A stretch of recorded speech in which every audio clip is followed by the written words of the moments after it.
Good evening everyone, and welcome back to Chaosville, here with your Master of Horror for the evening, I am Bedmon, joined by McCoy.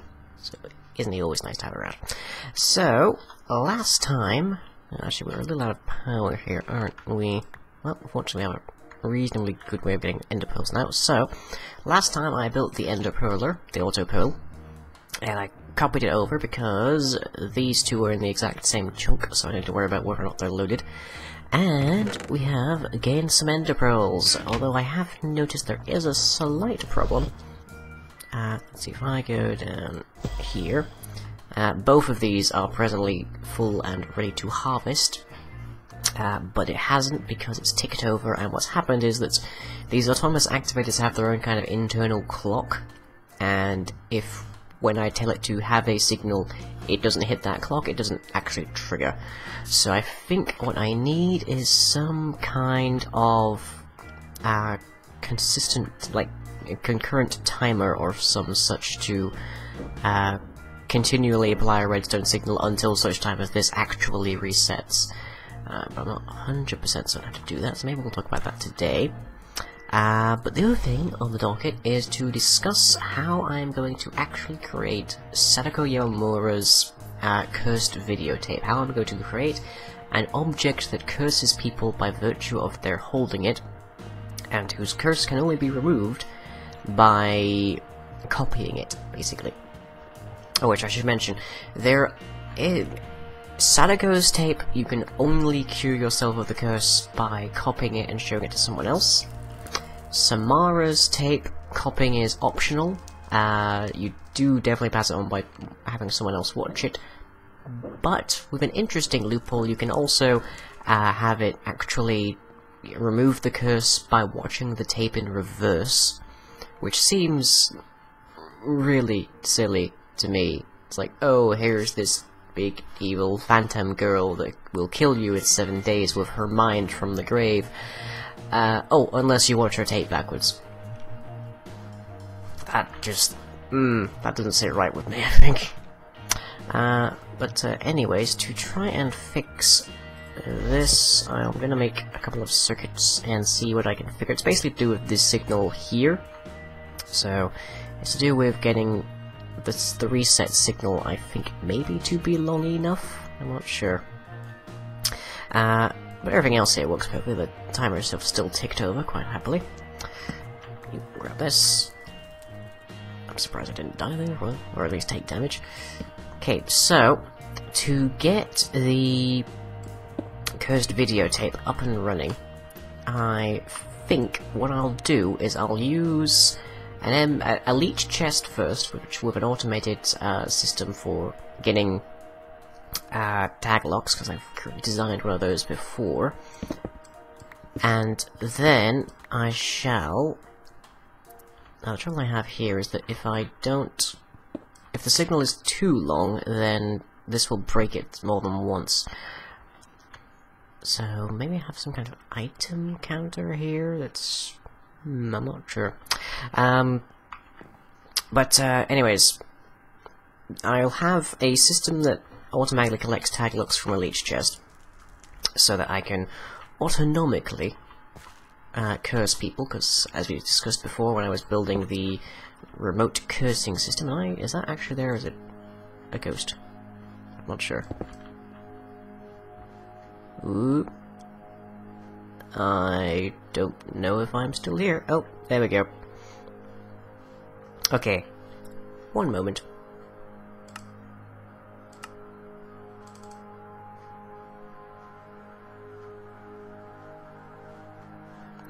Ugh, okay, that was interesting. Okay, now we have it. Grab those.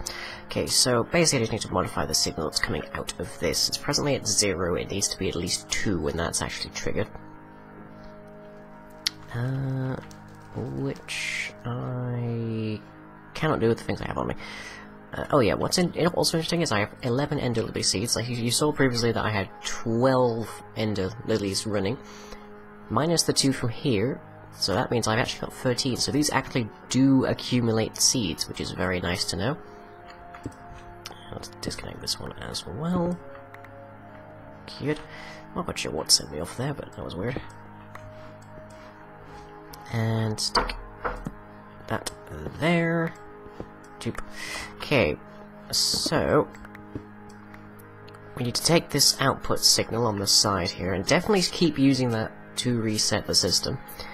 But we also need it to be elongated, such that this has long enough time to hit its internal clock and run. But still a short enough time that it won't just keep triggering more than once. And that, it seems, is the key point. Doop, doop, doop, doop, doop. Rewire that up. So let me see. We can try having 2 repeaters, so like that, and just extend the signal. And like so. That also removes our need for vertical redstone, so that's nice. Get our alloy wire back. This also takes full advantage of the fact that this system is 2 blocks wide. Okay, so if I issue a pulse up here, it will pass down to there unless I do something interesting. So let me see.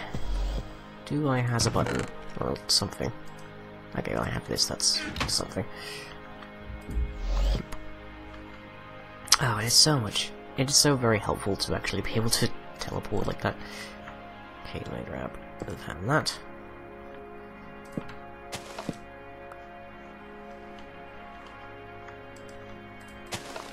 Okay, and now it is back to running, and it's going to take me a while to discern whether or not this new setup works better than the old one, but oh well, we'll just have to deal with that, I guess.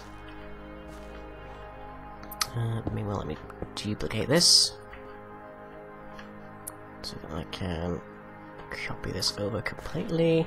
I did put the torches in here, by the way, because the ender lilies, despite being from the end, do have a light minimum like regular plants do, so consequently they will break if the light is too low.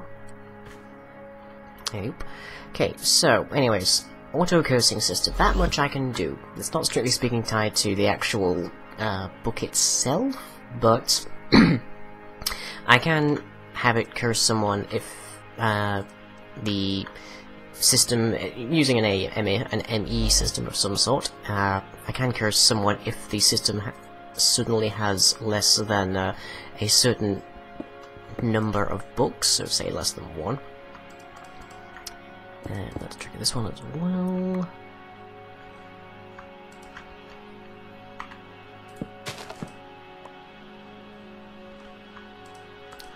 And over there, okay. And there. And there. Okay. This is all about building a decent enough time, but whilst also retaining the time that we don't want it to be breaking stuff. It's very, very irritating, but we'll see. It'd be nice if these autonomous activities actually worked on a dime like a regular thing that's triggered by redstone, but oh well. So that much is simple. We can just have it curse people based on the number of books of a certain kind inside the system, and that's what I think I'll go with. I will use a book and quill, which of course is not going to be written like that because I'm in Japanese. Let me see if I can find bookcases. Book used. There we are. Book and quill. Although I can't read more or less any of that. Oh, I think that last one is N. Maybe she. I'll use that to create the thing in which I'll have some description of the events that are occurring in the actual videotape, which are fairly well known as far as like the actual ring series goes. It's a central object, so of course there's a fairly decent bit of knowledge about it. I may do a bit of machinima work on it. I'm not 100% positive. But Bibliocraft adds a number of things that we can use. Let me see. Yeah, you see they've got print presses, print press chase. That's a redstone book for some other purpose. And let me see where it is. Here we go, printing press. And let's see, there is another piece of this. There it is, the typesetting table. These allow you to copy books. Enchanted books is a very interesting point. But we can also use them to copy our cursed book, basically. And let me see if we have the ingredients to do all of that. Let me see, printing press. Yes, I think we do. That's good. So I can get one of these up and running already. And I'll just have these items just sort of somewhere around in the forest, probably. So that people can, if they happen to run into getting cursed, can easily procure the materials necessary to become uncursed. Of course, it shouldn't be a too terribly easy thing, and they may be experiencing the effects of the curse whilst they are doing it. There we are, printing press. But it's nice to actually give people the option, and pa-dump. Okay, so yeah, see it moves. Now it needs ink on that piece there, which I have a bit of from doing various stuff inside of Witchery. And then you need a blank book, I believe it is, and the appropriate printing plate, which are themselves fairly cheap, but we don't need to worry about it too much. And then you have the typesetting table, which allows you to make the chases. So you would use the typesetting table. Let's just make that quickly as well. Doop, doop, doop, doop, and a doop. Oop, that's not where that goes there. There we go, printing press. And let's see, I need... Nope, that's the wrong thing. I need the typesetting table. There you are. So you need 3 more slabs and a dot of redstone. You can have these things autonomically create new books using redstone, which is why that's available. Which is pretty nice, I would say. Okay, so that goes there, that's there, and like that.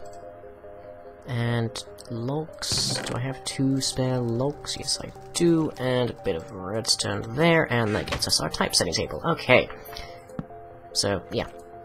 And now this is looking for contents, so yeah, you can have it. You can have it hold various books for you to actually use.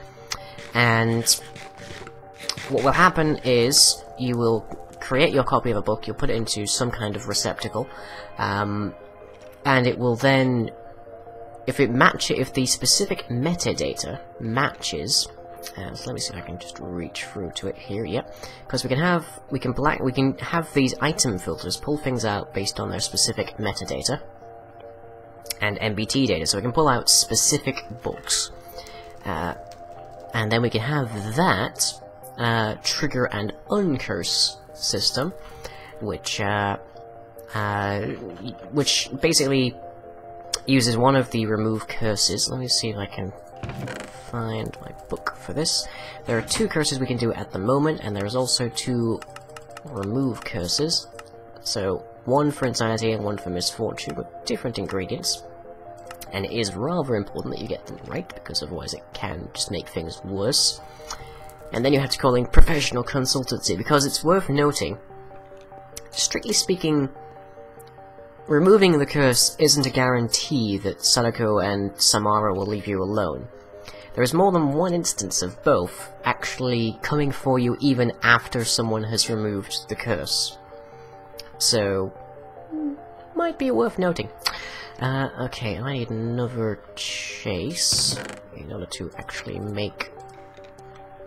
I probably won't make an actual full-blown example here, but either way I need this to make the chase so that I can...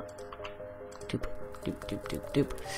So that I can actually get some stuff together. Okay, so 2 chases. Now, if I right-click this here, I think... Is it in here? Yes, there it is.